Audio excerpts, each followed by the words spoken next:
네, 오늘은 룻기 사무엘서를 보도록 하겠습니다. 자, 먼저 우리 한번 쭉 스토리를 한번 생각을 해봤으면 좋겠어요. 벌써 지금 룻기까지 왔는데, 자, 창세기, 자, 처음에 하나님께서 천지를 창조하셔가지고 하나님의 나라를 세우셨죠. 죄가 없는 하나님의 나라. 그 하나님의 나라 가운데 죄가 들어왔고 아담과 하와가 죄를 지음을 통해서 이제 쫓겨났죠. 그럼을 통하여서 이 죄가 우리 가운데 들어오게 됨을 통하여서 어떻게 해요? 하나님의 나라가 망가졌습니다. 그리고 나서 이후에 하나님께서 아브라함을 택해 주셔가지고 다시 한번 이제는 인간의 노력이 아닌 내가 의로 하나님의 나라를 내가 세우겠다라고 말씀해 주신 하나님의 그 뜻 가운데 이제 아브라함이 택함을 받아서 하나님의 나라를 이제 세워가는 것이죠. 그래서 그 다음에 이삭, 그 다음에 야곱, 요셉, 이 족장들이 쭉 그렇게 이어져 갔죠. 근데 이제 요셉 때 어떻게 돼요? 하나님의 그 나라, 이제 땅에서 이제 살아야 되는데 땅에서 하나님께서 살지 않게끔 해가지고 갑자기 애굽으로 옮겨 버리셨어요. 애굽에서 그럼 무엇을 하냐? 하나님의 나라가 아닌 그 땅이 아닌 애굽이라는 나라에서 하나님의 백성을 만들어라 해서 하나님께서 옮기셨어요. 그래서 400년이라는 시간 가운데 하나님의 백성이 만들어졌죠. 그래서 출애굽기를 들어와 가지고 출애굽기 어떻습니까? 이스라엘 백성들이 이제는 완성이 됐으니 이제는 땅을 다시 찾아가러 가라. 해서 모세를 통해서 출애굽을 해가지고 나가다가 중간에 하나님 앞에 심판을 당하고 그래서 40년간 광야 생활을 지내면서 있다가 결국 여호수아 때에 모세가 죽고 여호수아 때에 이제 적과 꿀이 흐르는 땅으로 들어오게 되는 것이죠. 그래서 요단강을 건너자마자 여리고성을 점령을 하고 그 이후에 남쪽과 북쪽 나눠서 전쟁을 했습니다. 그죠? 기억나시죠?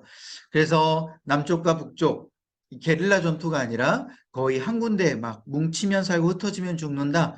이 속담으로 뭉쳐가지고 이스라엘 백성들이 싸우기 쉽도록 하나님께서 만들어 주셔서 결국 가나안 땅을 점령을 했어요. 근데 완전하게 점령을 못했습니다. 그래서 블레셋 땅 그리고 위에 땅들은 조금씩 영향력을 두되 완전히 진멸하진 못하고 그들이 살게끔 만들어줬죠. 종으로 삼았다라는 말입니다. 그래서 결국 이 가나안 땅에 남겨진 이 민족들이 이스라엘 백성의 가시가 됐어요. 그래서 어떻게 해요? 그들이 하는 풍습, 이방신을 섬기는 행위들을 이제 이스라엘 백성들이 따르게 되었습니다. 그래서 하나님도 섬기지만 이들 풍요의 신 바알과 아스타롯을 같이 섬기면서 농사를 어떻게 짓는지에 대해서 농사법만 배운 게 아니라 이들이 농사를 짓는 이방신들까지도 같이 섬겨버리는 그런 사태가 벌어져서 사사기 시대가 넘어오게 되는 것이죠. 그래서 여호수아가 죽고 난 이후에 이제 사사들이 나타나서 하나님께서 심판하셨을 때 사사들이 다시 한번 하나님의 심판을 구원 가운데 이루기 위해서 이스라엘 백성들을 이제 대신해서 나서고 리더십을 발휘해서 이스라엘 백성들을 이제 다른 민족 가운데 구원해내죠. 그래서 계속해서 이스라엘 백성들이 하나님 앞에 죄를 짓고 다시 심판당하면 사사가 하나님께서 이제 하나님께 다시 부르짖고 이스라엘 백성들이 그래서 사사들을 하나님께서 보내주셔서 그 사사가 이스라엘 백성들을 구원하는 이러한 이제 패턴의 반복들이 일어난 것이죠. 그 사사 시대가 이제 끝날 때쯤에 이제 오늘 이제 룻기가 들어오게 되는 겁니다. 일단 이 스토리가 여러분들 가운데 쭉 있어야 돼요. 자, 룻은 그러면 시대가 어느 시대냐? 바로 사사 시대입니다. 사사 시대의 중간 뭐 어디쯤인지는 정확하게는 알 수 없지만 아무래도 이제 사사 시대의 거의 말쯤이지 않을까라는 이제 추측을 한번 해봐요. 우리가 너무 잘 알고 있는 이 룻은 이스라엘 민족이 아닙니다. 이방 민족이죠. 그래서 바로 이 모압 여인 룻이 믿음을 통하여서 메시아의 조상이 되는 이야기가 바로 이 룻기입니다. 갑자기 뜬금없이 사사기에서 사무엘서로 바로 넘어가도 되는데 사실 스토리 흐름상은 그렇죠? 사사기가 사무엘이 마지막 사사였잖아요. 그럼 왕정 시대로 이제 넘어갈 때가 바로 이제 사무엘서인데 그러면 중간에 룻기가 없어도 사실 이 스토리 흐름상에는 전혀 이제 아무런 하자가 없습니다. 그럼에도 불구하고 룻기가 중간에 들어온 이유가 있는 건 바로 예수님의 조상, 족보에 들어오는 바로 룻의 이야기가 있기 때문이에요. 그것도 이스라엘 민족이 아닌 이방 민족이 바로 예수님의 조상이 된 것이죠.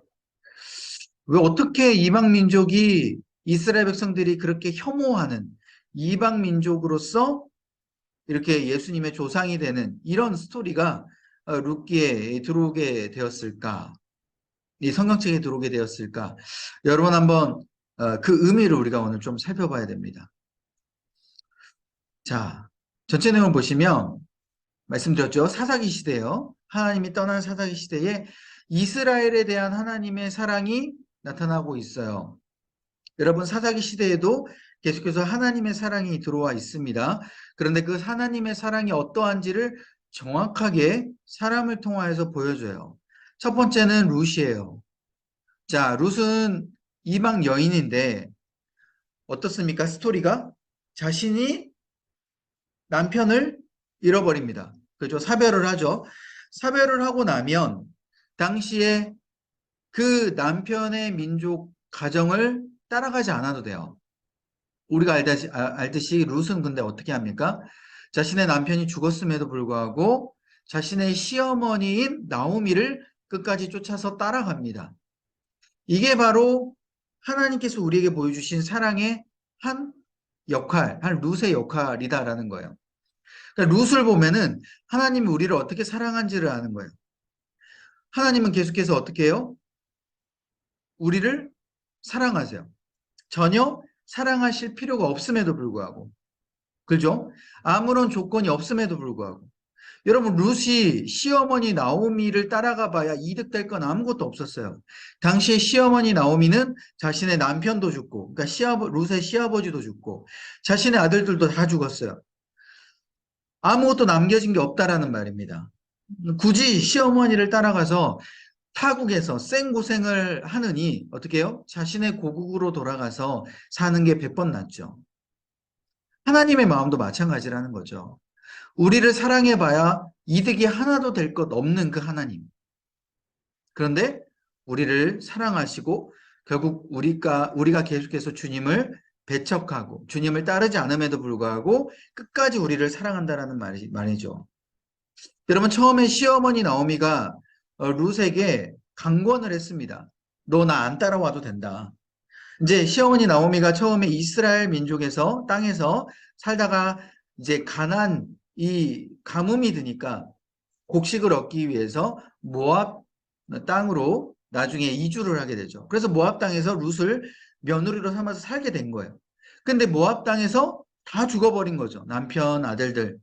그래서 다시 이제 남겨진 게 없는 그런 상황에서 다시 시어머니 나오미가 나 이제 고향으로 돌아가야겠다. 이스라엘 땅으로 가야겠다라고 하는 그 찰나에 룻이 시어머니 나오미를 따라가겠다라고 말을 한 거예요. 그러니까 시어머니 나오미가 말렸죠. 처음에 따라오지 말라고. 그런데 룻이 뭐라고 이야기합니까?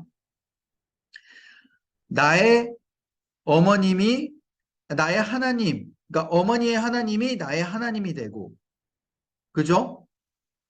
어머님의 그 하나님의 그 모습, 그 믿는 그 믿음의 모습을 보니까 내가 어머님을 따라가고 싶습니다. 라는 그 믿음의 고백을 하게 돼요. 여러분, 이거는 단순히 자신이 어머니를 좋아해서 따라간 게 아니라 어머님의 하나님이 나의 하나님이 될 것이다. 이건 신앙의 고백인 거예요. 시어머니 나오미가 어떻게 하나님을 섬겼는지를 그동안에 잘 보여줬다라는 것이죠. 믿음의 본보기가 되어서 며느리인 이 룻이 어머니가 아무것도 없음에도 불구하고 앞으로 하나님을 나도 섬기겠노라 결심하게 됐고 어머니를 따라가서 이제 함께 하나님을 어떻게 섬기는지를 계속해서 배우고 싶고 그 믿음을 본받고 싶다라는 그 마음이 여기 담겨져 있는 거예요. 아무튼 이 룻이 시어머니 나오미를 사랑하는 모습이 하나님이 우리를 사랑하는 모습이다. 그리고 보아스. 여러분, 보아스가 지금으로 따지자면 백마탄 왕자죠. 땅도 많이 가지고 있고 곡식도 많이 가지고 있어서 레위기 19장 율법의 말씀에 따라서 계속해서 곡식을 흘려 보냈어요. 흘려 놔뒀어요. 그러니까 가난한 자들이 와서 곡식을 거두게끔 만드는 그 율법을 지키도록 이 보아스는 배려를 해준 거죠.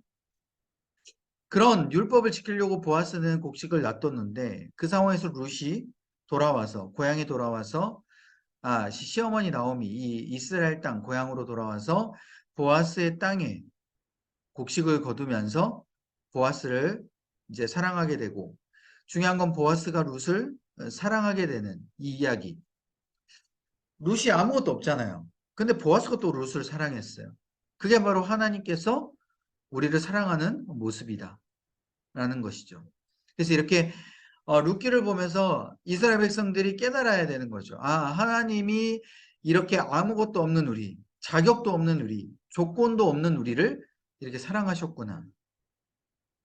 보면서 우리가 깨달아야 되는 거예요. 결국 자신의 유익을 생각하지 않는 그러한 보아스 모습. 그리고 룻이 나오미를 따랐더니 하나님께서 예수 그리스도의 조상이 되게끔 만드는 그 놀라운 일들이 펼쳐졌다라는 겁니다. 자, 그러면 일단 한번 보세요. 이제 스토리를 한번 이제 전체 구성을 한번 쭉 볼게요. 자, 1장. 먼저 나오미를 따르는 룻의 믿음을 보게 돼요. 아까 말씀드렸죠? 흉년 그리고 모압 땅으로 갔는데 그 상황에서 다 잃었어요. 그래서 나오미는 다시 고향으로 돌아갈 수밖에 없는 상황이고 돌아간다고 했더니 룻은 나오미의 믿음을 보고 하나님의 축복을 받는 그 시작을 보여주게 됩니다. 그러니까 우리가 이 룻의 믿음을 보면서 이 세상을 살아갈 때에 어떤 걸 선택해야 되는지를 보여주게 되는 거예요. 그죠? 내가 조건을 보고 가야 될 것이냐, 아니면 내 믿음을 잘 지킬 수 있는 곳으로 내가 선택을 하고 가야 될 것이냐. 이 두 가지의 길 가운데 어디 길을 선택해야 될까요? 후자. 바로 조건이 아닌 믿음의 길을 보면서 믿음을 잘 지킬 수 있는 그 길을 보면서 내가 가야 된다라는 것이죠. 그랬을 때 하나님께서 우리에게 축복을 주신다라는 겁니다. 이 룻기의 믿음이 바로 우리의 믿음이 돼야 되는 것이죠. 그리고 이스라엘 믿음이 돼야 되는 거예요. 이스라엘이 이 사사기 때 어떻게 행동했습니까? 가나안 지방에 살고 있는 이 이방 민족들이 농사를 짓는 모습을 보면서 농사는 저렇게 지어야 되겠구나 하면서 모든 것을 다 따라가 버렸잖아요. 근데 그거는 조건을 보고 따라간 거예요. 근데 하나님께서 이 룻기를 통해서 무엇을 보게끔 하는 거예요? 주변에 있는 이스라엘 백성들에게 야, 너희들도 갖지 못한 이 믿음이 이방 여인 룻에게 있다라는 것을 지금 보여주고 있는 거예요. 조건을 따르지 않고 하나님의 믿음만을 바라보면서 따라가는 이 룻의 믿음이 지금 내가 이제까지 사랑하고 선택한 나의 백성 이스라엘 민족의 이 믿음이 돼야 되지 않겠냐라고 부끄러운 모습으로 볼 수 있도록 이 룻의 믿음을 지금 투영하고 있는 겁니다. 그러니까 우리가 이 룻을 보면서 우리도 부끄러운 모습을 가져야겠죠. 계속해서 하나님을 믿는 우리 모습. 자, 그 다음에 이제 2장을 보게 되면 이제 보아스의 친절이 이제 나타나게 됩니다. 그죠? 나오미 집이 돌아왔다라는 소식이 주변에 있는 이스라엘 백성들에게 퍼져갔어요. 야, 보니까 예전에 흉년으로 떠났던 그 나오미 가정이 지금 다 죽고 이제 혼자 돌아왔대. 수건수건 되는 거예요. 이스라엘 백성 옆에서. 예, 그래서 이 수군수군 된다라는 게 이제 가장 이제 정말 소갈머리가 없는 거고, 그죠? 해서는 안 되는 행동인 거죠. 그렇게 숙덕숙덕 되니까 이 소식이 누구한테 들어간 거예요? 보아스에게 들어간 거예요. 그래서 가만히 보니까 룻이 자신의 땅에서 이삭을 줍고 있는 거죠. 너무나도 우연치 않게 보일 수 있지만 이건 다 하나님의 계획하심으로 우리가 보아야 된다는 겁니다.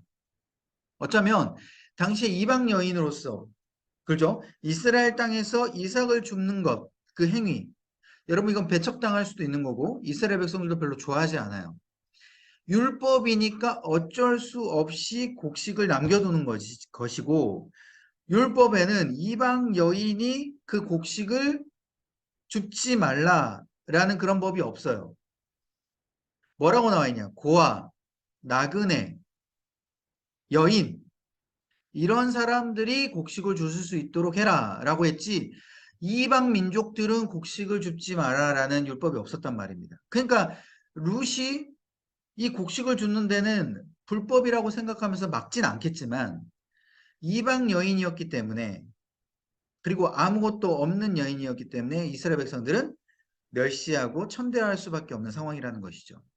보아스도 충분히 이 룻이 이삭을 줍는 것에 대해서 관심을 안 가져도 되지만 보아스가 이 룻에 대한 믿음을 아까 말씀드렸죠? 쑥떡쑥떡 전해 들었기 때문에 마음 가운데 하나님께서 뭘 생기게끔 만드신 거예요? 마음문을 열게끔 만드시고 사랑의 하트가 뿅뿅뿅 생기게끔 만드신 것이죠. 이게 바로 하나님의 계획의 일부였다라는 겁니다. 그래서 이렇게 보아스가 룻에 대해서 관심을 가졌고 결국 3장에 가다 보면 나오미가 보아스가 이 룻에게 친절함을 베푼다라는 그 소식을 듣고 나오미가 캐치를 한 거예요. 역시 기도하는 사람은 하나님의 계획을 잘 캐치합니다. 어떻게 계획을 세우고 캐치를 합니까? 아, 이건 하나님께서 보아스를 우리 가정 가운데 기업 물을 자로 주신 사람이구나 라고 캐치를 한 거예요. 자, 기업 물을 자라는 거 제가 조금 이따 설명드리고 아무튼 보아스를 우리 가운데 보내주신 하나님의 계획을 캐치한 거예요. 그러니까 우리가 기도를 해야 돼요. 기도를 했을 때 하나님의 계획을 우리가 알 수 있는 거예요. 하나님의 마음을 우리가 깨달을 수 있는 것이죠. 조그만 쌓인 가운데 우리가 깨우치고 그것을 쟁취할 수 있는 겁니다. 나오미가 그것을 깨닫고 룻에게 계획을 세우죠. 어떤 계획을 세웁니까? 보아스 집에 들어가서 옆에서 누워 있어라 라고 그러죠. 여러분 이건 말도 안 되는 이야기예요. 그죠? 뭐 이거는 주택 침입죄 플러스 무슨 뭐 성적 문란죄 뭐 등등 요새 현대로 따지자면 여러 죄목을 붙일 수 있게 있는 상황인 거예요. 그런데 아무튼 이때 고대에는 옆에 누워라고 했어요. 그러면 보아스가 알아서 너에게 말을 해줄 것이다 라고 나오미가 계획을 세우죠. 하나님의 은혜만을 믿고 그렇게 계획을 세우고 한 거예요. 그래서 룻이 또 너무 순종을 잘합니다. 보아스 옆에 가서 눕죠. 보아스가 너무 깜짝 놀라가지고 지금 뭔가 싶어가지고 물어보니 2차 저차 자초지종을 이제 설명을 듣고 보아스가 그러면 결심을 하게 됩니다. 원래 마음이 있잖아요. 이 남자라면은 이 마음이 있으면 행동하게 되게 돼 있죠. 그래서 바로 어떤 조건을 생각하지 않게 됩니다. 바로 여기서 하나님의 그 사랑의 마음이 들어가 있는 거예요. 그죠? 아까 처음에 말씀드렸듯이 보아스는 지금 룻하고 결혼하면 엄청나게 손해예요. 도움될 게 하나도 없어요. 그런데도 불구하고 보아스가 룻을 선택한 겁니다. 근데 더 손해인 이유는 그리고 결혼하기 더 어려운 이유가 여기 있어요. 아까 말씀드렸듯이 이제 4장에 넘어오면 기업 물을 자라는 이제 표현이 나오는데 이 기업 물을 자가 무엇일까? 여러분 예전에 창세기 38장에 보면 유다하고 다말의 음행이 나옵니다. 그럼 기억나시죠? 벌써 잊어버리신 거 아니죠? 유다 누구예요? 유대민족 조상인 유다 지파 유다. 그 유다가 오난, 셀라 이 세 명의 아들들을 낳았거든요. 근데 자신의 아들들이 하나님 앞에서 죄를 지었던 것 같아요. 하나님께서 보시기에 악함으로라는 표현이 나오는데 하나님께서 보시기에 악해서 이 세 명의 아들들을 차례로 죽입니다. 그런데 당시에 첫 번째 아들이 죽으면 그 첫 번째 아들의 형수될 사람하고 형수하고 이 동생이 결혼을 해서 기업을 잇게끔 만드는 거예요. 왜냐? 한번 보세요, 여러분. 보통은 남자 중심이 가부장제였기 때문에 형과 형수가 결혼을 했는데 중요한 건 형이 죽었어요. 근데 만약에 가부장제이기 때문에 형수가 다른 남자하고 결혼을 해버려요. 원래는 이제 형하고 형수가 결혼하면 재산이 형수에게 이제 가게 돼 있죠. 형이 죽었을 때. 그러면 형수가 형의 재산을 가지고 있는데 이 형수가 다른 남자가 또 청혼해가지고 예를 들어 데리고 가버려요. 그러면 형수의 재산이 지금 누구의 것이 됩니까? 그 결혼한 남자 것이 되게 되죠. 그래서 이것을 법적으로 맞게끔 만들어 버렸어요. 이 고대 사회는. 그래서 만약에 형수가 있고 형이 있는데 형이 죽었어. 그러면 그 재산을 다른 남자에게 뺏기지 않기 위해서 그 기업이 다른 데로 가지 않기 위해서 동생이 그 형수하고 결혼을 하게 되는 거예요. 그래서 형의 기업을 무르게 되는 것이죠. 갖게 되는 거예요.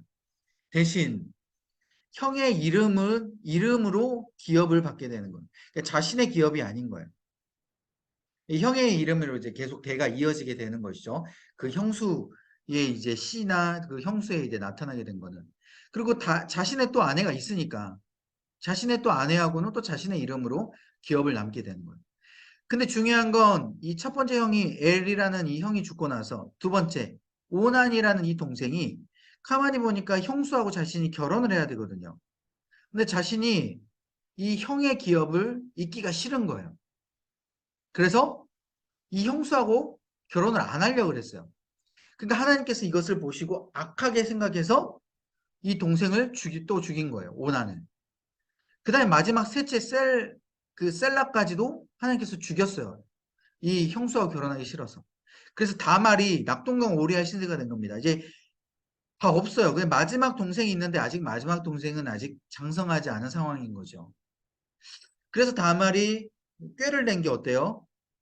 이제 자신의 친정집으로 가 있다가 자신의 시아버지가 온다, 유다가 온다라는 소식을 듣고 창녀처럼 행동을 하죠. 그래서 유다가 어떻게 해요?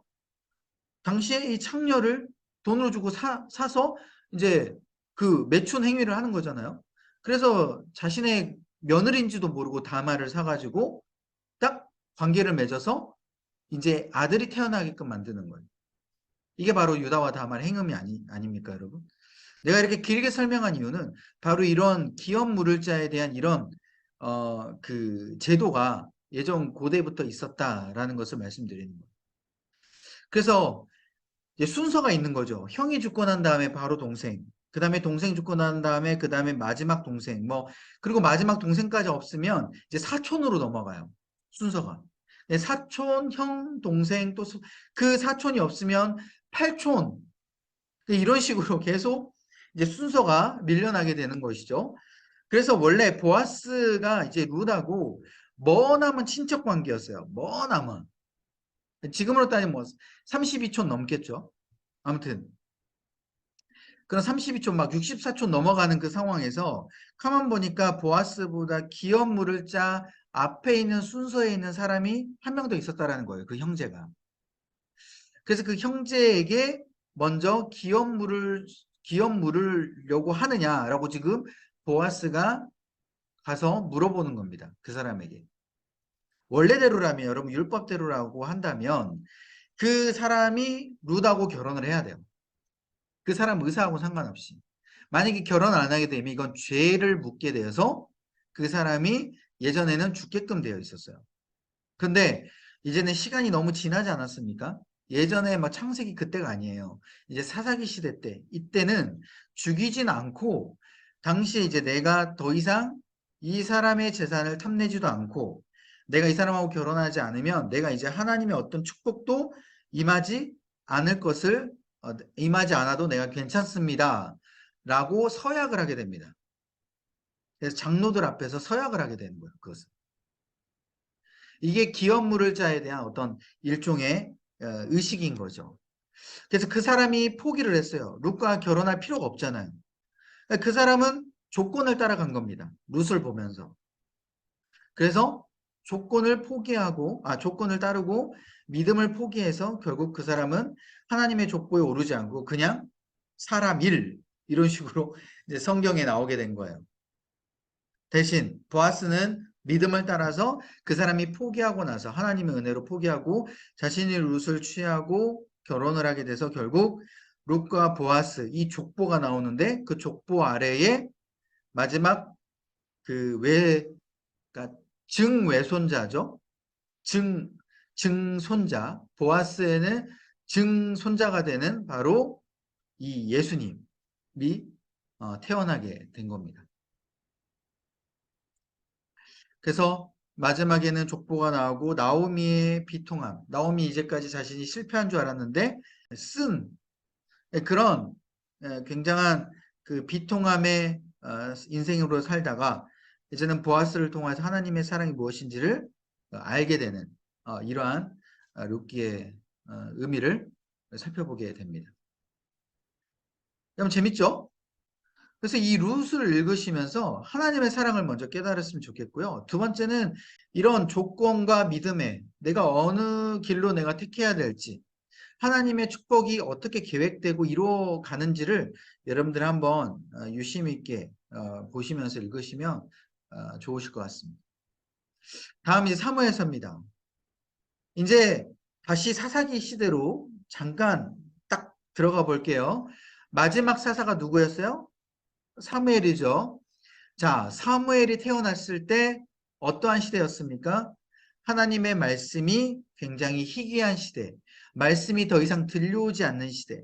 그때 사무엘이 태어나서 엘리 제사장 옆에서 수종을 들다가 하나님께서 사무엘에게 말씀하시죠. 사무엘아, 사무엘아. 드디어 하나님의 말씀이 사무엘에게 들리기 시작합니다. 그때 사무엘부터 이제는 하나님의 말씀이 사무엘 통해서 강력하게 임하면서 왕정 시대로 넘어가는 이 시기를 준비하고 이루어가게 되는 것이죠. 그래서 이 사무엘의 역할은 너무나도 중요합니다. 그래서 이 사무엘은 이 이스라엘 초대 왕인 사울에게 기름을 부었고 사울이 딱 실패하니까 다시 사사시대에서 왕정시대로 넘어갈 이 초대왕 하나님께서 인정하신 하나님 나라의 완벽한 초대왕 바로 다윗을 다시 기름 붓게 만드시는 거예요. 그러니까 원래는 이제 사울이 1대 왕이고 다윗이 2대 왕인데 하나님 입장에서는 사울은 자신의 왕으로 인정하지 않아요. 왜? 이스라엘 백성들이 세운 왕이다. 그리고 조금 이따 우리가 또 살펴보겠지만 이스라엘 백성들이 사사시대 마지막 보면은 어떻게 무엇을 요구합니까? 사무엘에게 인간의 왕을 달라고 요구하죠. 그 인간의 왕이 어떤 왕이었어요? 전쟁을 치르면 맨 앞에 선봉장에 나서서 나를 따르라 하는 그런 멋있는 왕. 그죠? 키도 크고 잘생기고 풍채도 좋고 능력도 뛰어난 그런 왕. 이것도 다 조건이라는 거예요. 그러니까 보시면 룻기도 마찬가지고 사무엘서도 마찬가지고 인간이 바라봤을 때 조건이 좋은 것, 하나님이 봤을 때는 다 쓸데없는, 그리고 하나님의 계획이 아니라 하나님의 조건도 아님을 분명히 알려주고 있다는 겁니다. 결국 인간의 그 조건으로 바라본 모든 것들이 다 실패하게 되는 거예요. 이것을 사무엘서에 결국 보여주게 됩니다. 그리고 바로 그 다음 왕, 하나님께서 인정하신 이 다윗 왕을 통하여서 뭐예요? 하나님의 통치하심이 얼마나 중요한지를 비교 대조해 주는 거예요. 인간이 선택한 왕 바로 뒤에 하나님이 선택한 왕과 너무나도 극명하게 너무 두 사람이 너무 다른 모습. 그래서 우리가 깨우치라 라고 하나님께서 이런 역사를 만들어 주셨다라는 것이죠. 그러니까 이스라엘 백성들이 한번 사울로 인해서 실패했으면 이제 다윗, 물론 다윗을 보면서 이스라엘 백성은 너무 순종은 잘했지만 그때 왜 이 역사를 생각하면서 이스라엘 백성을 계속 깨우쳐야 되는데 다윗이 죽고 나서 사무엘 이후부터도 솔로몬 이후부터는 어떻습니까? 완전히 하나님을 저버리는 그러한 모습들을 계속 보여주고 있잖아요. 이게 참 안타까운 왕정 시대의 시작의 모습을 우리가 보게 되는 거예요. 자, 그래서 전체 내용은 바로 그런 내용이고요. 그 빨간 글씨로 보면 그래서 다윗을 통하여서 이 메시아의 온전한 나라가 올 것임을 예언하는 말씀이기도 합니다. 여러분 다윗이 누구의 표본이에요? 예수 그리스도의 표본이 되는 거예요. 그리고 예수 그리스도의 조상으로 오셨죠. 결국 하나님의 나라가 통치하는 거예요. 아브라함과 아까 말씀드렸죠. 아브라함, 의로 선택받은 아브라함. 그리고 하나님을 믿고 의로 선택받은 하나님의 왕 다윗. 그 다음에 완전한 무결하시고 흠이 없으신 하나님의 아들 예수 그리스도. 이 세 명의 이름을 족보 가운데 그대로 나타나면서 복음서는 하나님의 나라가 왔음을 이야기를 합니다. 그래서 여러분 마태복음 1장 1절 아브라함과 다윗의 아들 예수 그리스도의 계보니라. 이게 이 족보의 시작 누가 나오는가? 아브라함, 다윗, 예수 그리스도 이렇게 연결되는 거예요. 그래서 이것을 지금 보여주고 있는 것이고요. 그리고 사무엘상 1장 7절부터 이제 먼저 볼게요. 자, 이제 사무엘 시대가 들어갑니다. 자, 여러분 사무엘 시대 때 아까 말씀드렸죠. 암울한 시기였어요. 그 암울한 시기에 사무엘이 엘리 제사장과 또 비교가 됩니다. 엘리 제사장은 어떠한 사람이었어요? 살도 뒤룩뒤룩 찌고 영적으로 너무 아둔해서 정말 제사장과 같지 않은 정말 그런 사람.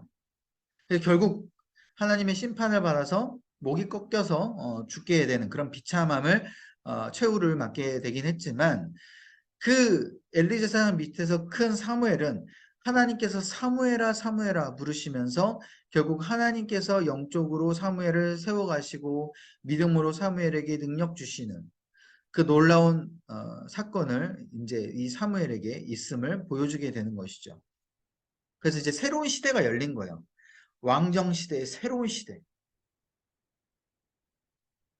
그래서 사무엘을 통하여서요. 그 전에는 블레셋에게 다 전쟁도 지고 막 사람들도 많이 죽어서 포로로 끌려가기도 했는데 이제부터는 사무엘이 앞에 나가서 블레셋과 전투에도 승리하고요. 언약궤를 되찾는 그런 모습을 우리가 보게 됩니다. 언약궤가 이 중간에 블레셋 백성들에게 빼앗겼어요. 이스라엘 백성들이 하나님 앞에서 심판당하고 이방신을 섬기니까 하나님께서 언약궤 필요 없게끔 만들어 버리셔가지고 이 블레셋 백성에게 막 나아가게 했죠. 그래서 여러분들 보시면 알겠지만 이 블레셋 백성들이 언약궤 막 뺏어가지고 어떻게 해요? 가지고 있다가 막 나중에 다윗 시대 때 보면 막 다곤 신전 가운데 다곤이 막 쓰러져 있고 목이 꺾여져 있고 그래서 이 블레셋 백성들이 감당이 도저히 안 돼서 다윗이 언약궤를 결국 이제 찾으러 오려고 하잖아요. 찾으러 오다가 어떻습니까? 우사와 아요가 이 언약궤에 손을 대버리죠. 소가 수레를 끄는 그 언약궤. 소가 날뛰면서. 그래서 언약궤를 잡아버렸는데 그래서 죽게 되죠. 아무튼 그런 사건들이 이제 펼쳐지게 되는 그런 이제 배경이 이제 이 언약궤가 뺏기는 이제 배경들이 이제 나타나게 돼요. 그러니까 블레셋 백성에게 언약궤를 한두 번 뺏긴 게 아니에요. 어,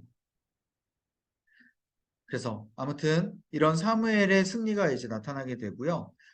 그래서 이제는 2부 이제 사무엘상 8장부터 보게 되면 사울의 시대가 열리게 돼요. 사무엘이 이렇게 통치를 하다가 이제 이스라엘 백성들이 왕을 요구하게 됩니다. 사무엘에게. 그래서 하나님은 슬퍼하는 사무엘, 분노하는 사무엘에게 뭐라고 이야기를 합니까? 저들이 요구한 대로 왕을 주라. 저들이 너를 버린 게 아니라 나를 버렸다라고 하나님께서 이야기하시죠. 말씀하시죠. 이스라엘 백성들에게는 왕이 하나님이어야 되는데 그들은 하나님을 버려버리고 인간의 왕을 찾았다라는 겁니다. 그러니까 우리가 그러잖아요. 하나님을 섬긴다고 하면서 자꾸 다른 것들 우리가 우선순위로 삼고 그것을 우리의 왕으로 삼고자 하는 거예요. 나를 따르라 했을 때 그 왕의 모습을 보면서 마음의 평안함을 얻는 것처럼 우리도 어떻게 해요? 우리도 이것만 있으면 괜찮겠다라고 생각하는 그런 조건들이 우리 마음을 평안하게 만들 때가 있다는 거예요. 그게 바로 우리가 인간의 왕을 요구하는 것과 다를 바가 없다라는 거예요. 이스라엘 백성들은 인간의 왕 한 사람이 그 뭐 얼마나 그걸 뭐 이렇게 잘하겠습니까? 이스라엘 백성들 앞에서 뭐 얼마나 그렇게 싸움을 잘하겠습니까? 그런데 그 앞에서 싸움 좀 하고 그 앞에서 그냥 멋있게 그냥 통치하는 그냥 말 좀 이렇게 잘하면 이스라엘 백성들 크게 마음이 그냥 편했나 봐요. 그거를 우리가 깨우쳐야 되는 것이죠. 그래서 왕을 이제 세우게끔 만드시는데 그 왕도요. 이 사무엘과 참 안타까운 게 사무엘과 이스라엘 백성들이 하나님의 기준과는 달랐어요. 아까 말씀드렸죠. 이제 그렇게 왕을 선택할 때 좀 믿음으로 있는 왕을 선택해야 되는데 그게 아니라 외모로 판단하는 그 기준을 가지고 사람들이 사울에게 뿅 반해버린 겁니다. 그러니까 하나님께서 어찌됐든지 간에 사울은 이제 실패한 왕임을 이미 하나님께서 알고 계셨기 때문에 어떻게 해요? 기름 붓게끔 만드셨죠. 그들의 요구에 다 따라주게끔 합니다. 여러분, 이게 우리가 굉장히 경계해야 될 거예요. 여러분, 때로는 우리가 하나님 앞에 기도하고 요구하잖아요. 여러분, 제가 여긴 적진 않았어요. 이거 너무 중요한 부분입니다. 우리가 하나님 앞에 기도하고 요구할 때 어때요? 우리가 우리 기준으로 요구할 때가 있죠. 분명한 건 하나님의 그 믿는 믿음으로 우리가 하나님 앞에 기도하고 그렇게 우리가 하나님을 따라야 되는데 우리 기준으로 요구할 때 하나님이 우리 가운데 우리가 기도하는 그 기도를 들어주실 때가 있어요. 사울을 왕으로 기름 부으신 것처럼 우리가 기도하는 우리의 기준대로 기도할 때 들어주실 때가 있다는 말입니다. 그랬을 때 우리가 착각을 해버려요. 아, 이거는 하나님께서 원하시는 거였구나. 하나님께서 이것을 우리에게 주시기를 원하는 거였구나 라고 우리가 착각할 때가 있다는 겁니다. 여러분, 이것은 우리를 패망하게끔 만드는 가장 안 좋은 그리고 위험한 착각이다라는 것이죠. 그게 아니에요. 우리가 그렇게 하나님 앞에 받으면요. 우리가 그것을 통해서 어때요? 지금 당장은 굉장히 잘 된 것처럼 보이지만 결국 그게 우리를 쓰디쓴 아픔으로 만들 때가 있다라는 거예요. 그러면서 어때요, 여러분? 하나님 앞에 원망하잖아요, 우리가. 그죠? 하나님 그때 왜 나한테 그걸 줬어요? 하나님 왜 그때 그걸 나한테 괜히 해가지고 내가 지금 이렇게 힘들잖아요. 라고 우리가 하나님 앞에 그거를 따질 때가 있다라는 거예요. 근데 하나님은 우리가 그거를 깨우치도록 우리가 그걸 허락하셨고 우리가 때로는 그것을 요구하면 안 되고 믿음으로 요구해야 되겠지만 우리가 그것을 받을 때에 계속해서 우리를 점검하면서 주님 앞에 믿음으로 나아가야 됨을 여러분 기억하시길 바랍니다. 그래서 우리가 요구한 것, 물 흐르듯이 자연스럽게 된 것, 다 하나님의 뜻이 아닐 수 있다. 그 생각을 꼭 가지시기 바랍니다. 사울이 그렇게 해서 인간의 왕으로 뽑혔어요. 근데 사울도 인간의 시선이 그렇게 중요했어요. 외모가 중요했어요. 능력이 중요했어요. 그러니까 사람들이 뽑은 왕이 기준이 외모였고 능력이었고 또 사울 왕도 외모였고 능력이었고 시선이었다라는 겁니다. 참 안타깝죠. 사울만이라도 믿음을 가졌으면 좋았을 텐데. 아무튼 이 마음의 중심이 없어서 자꾸 백성들의 시선을 중요하게끔 사울은 생각했습니다. 그래서 하나님께서 요구하신 것에 있어서 말씀하신 명령하신 것에 있어서 계속 듣지를 않았죠. 듣지를 않다가 조금씩 빈토가 나다가 마지막에 하나님께서 아말렉 전쟁 가운데 모든 것을 진멸하라고 했을 때 우리가 알듯이 사울은 어떻게 해요? 가장 좋은 것을 하나님 앞에 예배로 제사로 드리기 위해서 남겨놨습니다. 라는 이상한 헛소리를 하면서 결코 하나님이 말씀하시지 않은 헛소리를 하면서 사울은 결국 하나님 앞에 버림당하게 되는 것이죠. 그러니까 우리가 이런 자꾸 합리화를 시키는 것, 하나님이 원하는 것 같다라고 이야기하는 것, 여러분 이것은 우리 마음을 자꾸 병들게 만드는 거예요. 우리 인생을 병들게 만드는 거예요. 그래서 결국 하나님 앞에 버림을 당하고 그 다음 다윗이 하나님 앞에 기름 부음 받는 놀라운 장면이 이제 등장하게 됩니다. 이게 바로 3부인데요. 사무엘상 16장부터 보게 되면 다윗이 이제 골리앗과 싸우게 되죠. 여러분 한번 생각해 보세요. 다윗이 그 전까지 2세 막내 아들로서 2세에 뭘 했습니까? 목동이었어요. 그러니까 이세의 양을 치던 목동이었습니다. 세상적으로 스펙이 됩니까? 안 됩니까? 안 돼요. 외모가 됩니까? 안 됩니까? 물론 아름답다라는 뭐 그러니까 수려하다 뭐 이런 이제 그 표현들은 지금 나오긴 하지만 그냥 그건 성경의 기준이고요.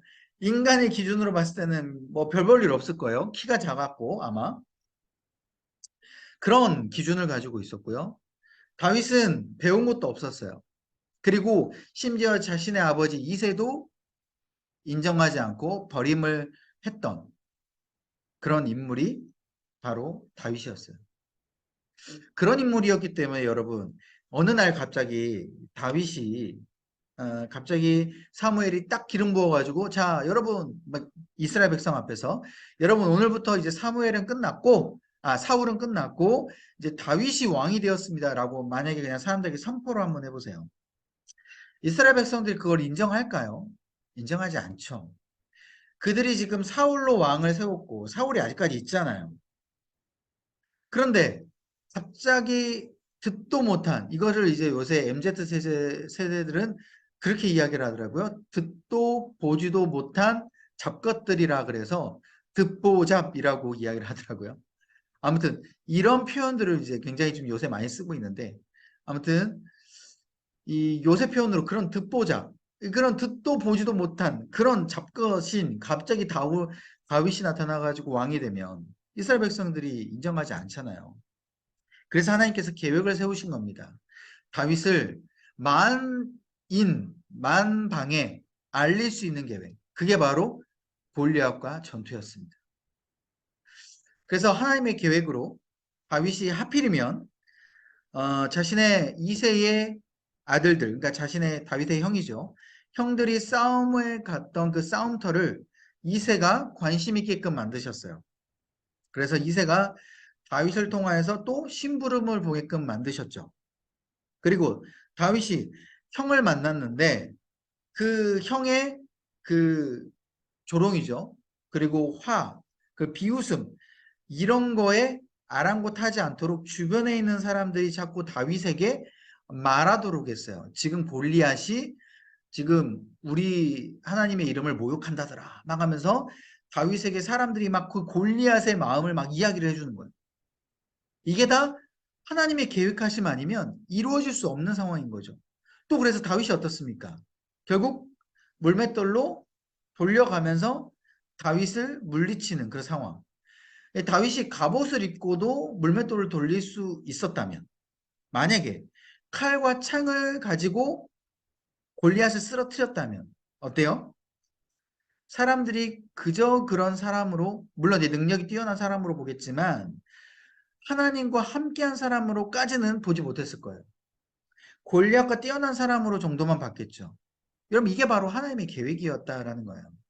오직 아무것도 걸치지 않고 물맷돌 하나로만 골리앗을 죽였을 때 이스라엘 백성들은 도저히 일어날 수 없는 상황이 일어난 것. 이게 하나님이 다윗과 함께 하시는구나. 만방에 보여줄 수 있는 그 계획. 이것이 바로 이 골리앗과 전투의 핵심이었다는 겁니다. 그래서 사람들이 그때부터 다윗이 만만이다라는 노래를 부르잖아요. 사울은 천천히고. 이게 이제 사울의 또 마음을 이제 괴롭게 만든 거예요. 그때부터 이제 그 사단이 이 악령이 사단의 그 사울의 마음을 계속해서 괴롭히고 다윗을 죽이려고 만드는 거죠. 그때부터 이제 사울에게는 성령이 떠나가게 된 겁니다. 그리고 그때부터 다윗에게 성령이 임해가지고 성령 충만한 모습으로 다윗이 비파를 열심히 딱 치면 사울의 악령이 떠나가고 그런 이제 치유의 역사가 일어나는 것이죠. 그때부터 이제 다윗과 함께 하신 하나님의 역사가 이제 나타나게 돼요. 아무리 사울이 다윗을 죽이려고 해도 다윗은 계속해서 피할 수 있는 그 피할 길을 내보내게끔 된 것이죠. 결국 다윗과 사울을 극명하게 대조해 보면서 하나님을 과연 인정하는가 인정하지 않는가 이 모습을 우리가 여러분들 비교해 보시면서 꼭 읽으시면 좋을 것 같아요. 우리가 다윗의 모습처럼 나아가야 된다는 것이죠. 자, 그 다음에 4부예요. 사무엘하 1장부터 10장까지인데 이때는 이제 다윗이 온전한 시대로 가게 됩니다. 이때는 다윗이 왕으로 이제 완전하게 통치하기 시작하게 되는 것이죠. 이때 다윗은 남유다 헤브론에서부터 통치하기 시작해요. 통일 왕국이 아닌 남쪽 지방에서만 통치하게 됩니다. 그리고 북쪽 위쪽에는 사울이 통치했던 바로 사울의 군대 장관이었던 아브넬이라는 군대 장관이 통치하게 돼요. 원래 사울의 아들 이 이스보셋이라는 이제 그 아들이 있는데 그 아들이 어때요? 이제 이 아브넬하고 이제 딱 그 합작을 해가지고 이제 통치하게 되는데 이 아브넬이 이제 호수아비 왕으로만 생각한 거예요. 그러니까 어떻습니까? 열받아가지고 서로 이제 불화가 된 거죠. 그때 이제 아브넬이 이제 죽이게 돼요. 죽이고 왕을 죽이고 자신이 왕이 이제 되죠. 근데 그때 바로 또 반역이 일어나서 아브넬을 또 죽게 됩니다. 아무튼 그래서 북쪽 이 나라가 혼란에 빠지는 그런 상황이 이제 펼쳐지게 되죠.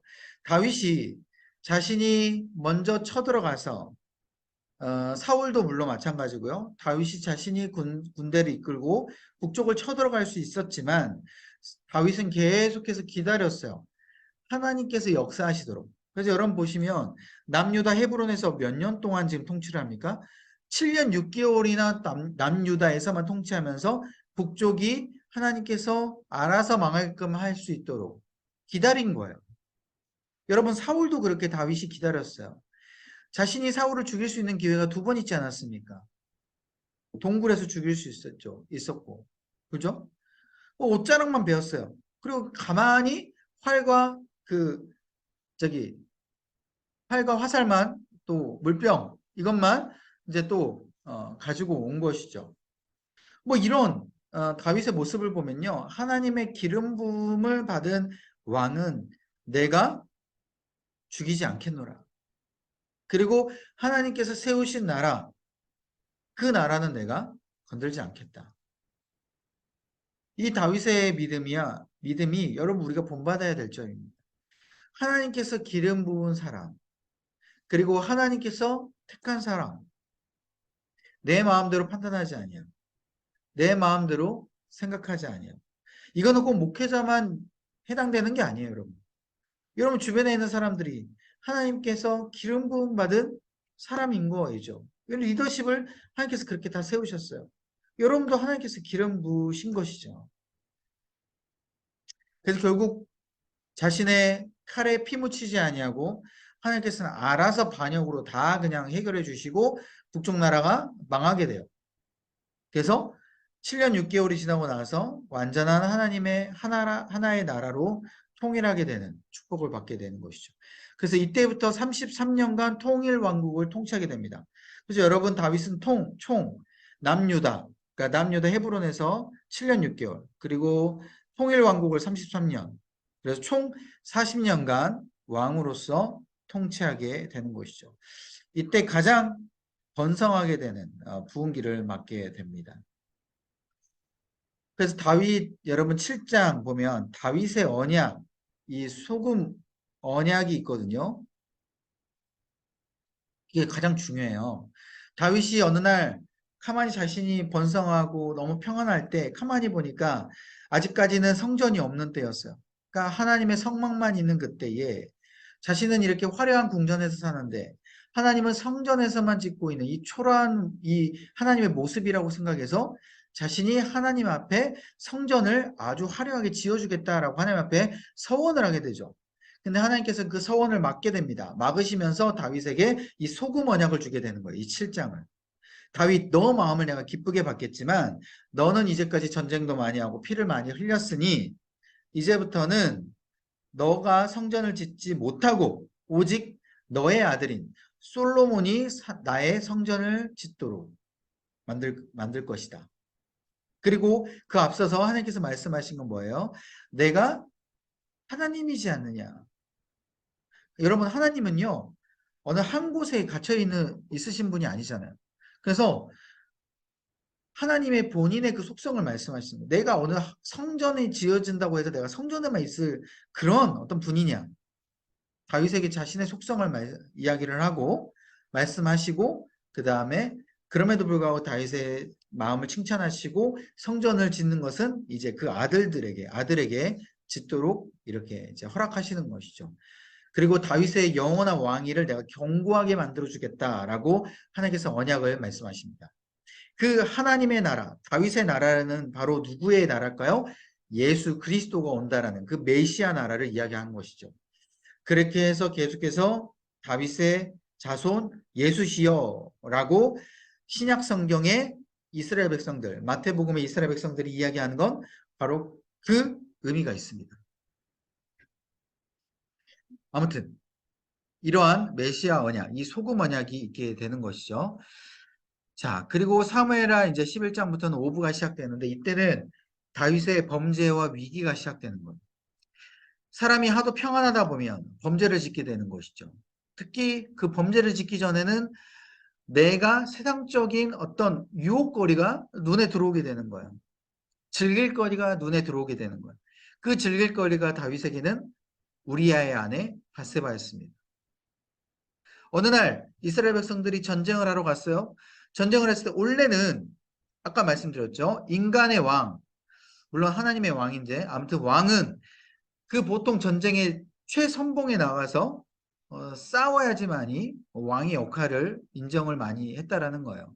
그리고 다윗이 실제적으로 최선봉에 나가서 많이 싸웠어요.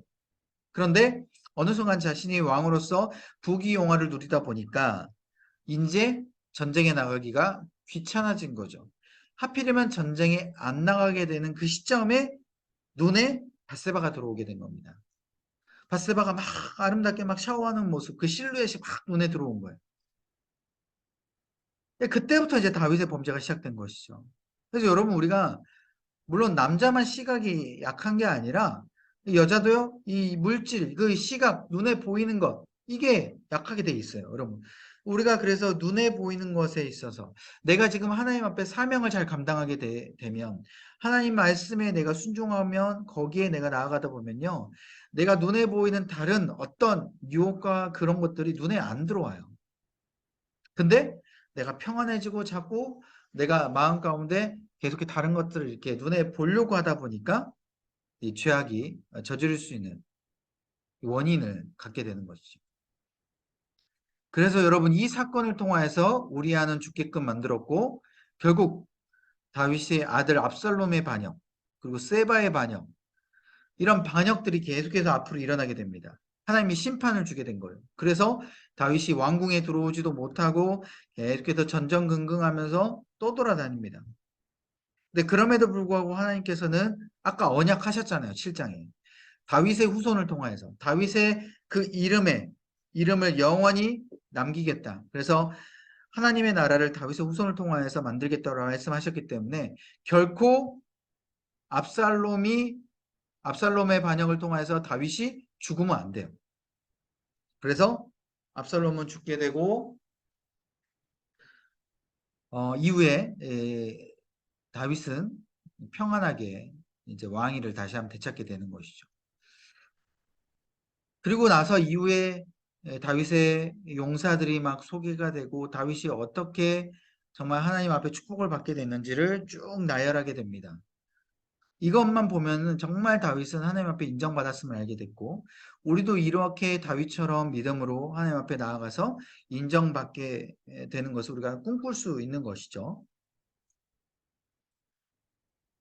그래서 결국 이걸 보시면 다윗의 범죄를 통하여서 하나님의 죄를 심판하시지만 결국 회개하는 그런 당신의 사랑하시는 자를 원래대로 다시 인도하시는 우리 모습을 보게 됩니다.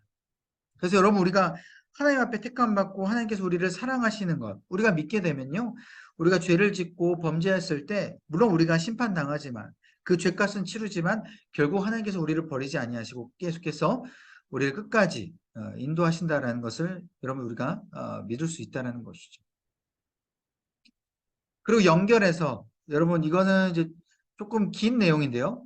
여기 보시면 제가 적어놨죠. 추포로로 된 이스라엘 백성들이 이 다윗의 모습을 보고 다시 회개할 수 있게 만든 이 희망을 심어주게 되는 거예요. 이 사무에서 마지막 다윗의 모습을 보면서.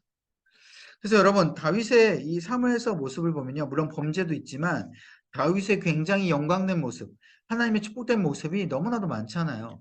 나중에 이스라엘 백성들이 다윗 이후에 되는 그 왕들을 통하여서 이스라엘 백성들이 포로로 끌려가게 되죠.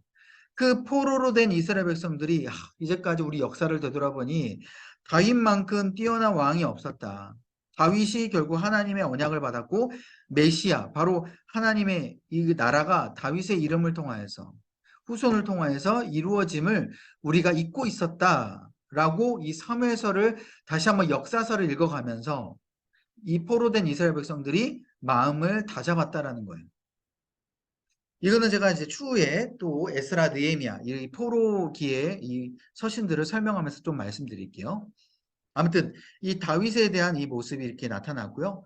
그래서 이렇게 사무엘서를 마치게 되는데, 그래서 여러분 시대를 한번 보세요. 시대의 분류가 사울이 40년간을 통치했고 다윗이 40년간 통치했어요.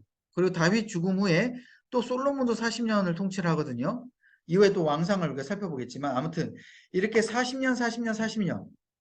그리고 또 여러분 신약 시대나 또 구약 시대 때 보면 이 40일 금식, 또 40년, 40일 정탐, 40년 광야, 또 40년 통치, 이런 여러분 40이라는 숫자가 굉장히 많잖아요. 이 40이라는 숫자가 하나님의 계획을 이루기 위한 완전한 숫자였다라는 거예요. 그래서 여러분 하나님께서 우리에게 계획을 하고 이루실 때에 이런 40일이라는 어떤 숫자, 또 40년이라는 어떤 긴 인생, 이렇게 우리가 조금 길게 바라보면서 하나님을 믿고 나아가야 할 때가 여러분은 있습니다. 물론 각자 사람마다 다르죠. 또 지금은 또 이 시대가 많이 달라졌기 때문에 이 40이라는 뭐 숫자를 우리가 뭐 꼭 대입할 수는 없겠지만, 그만큼 하나님의 어떤 계획이 있었을 때 분명한 하나님의 온전한 이런 어떤 그 분배가 있고 온전한 인도하심이 있다. 그러니까 우리는 인내해야 된다라는 것을 여러분들이 믿고 나아가시기를 간절히 소망합니다. 자, 이렇게 오늘 룻기와 사무엘서까지 마쳤어요.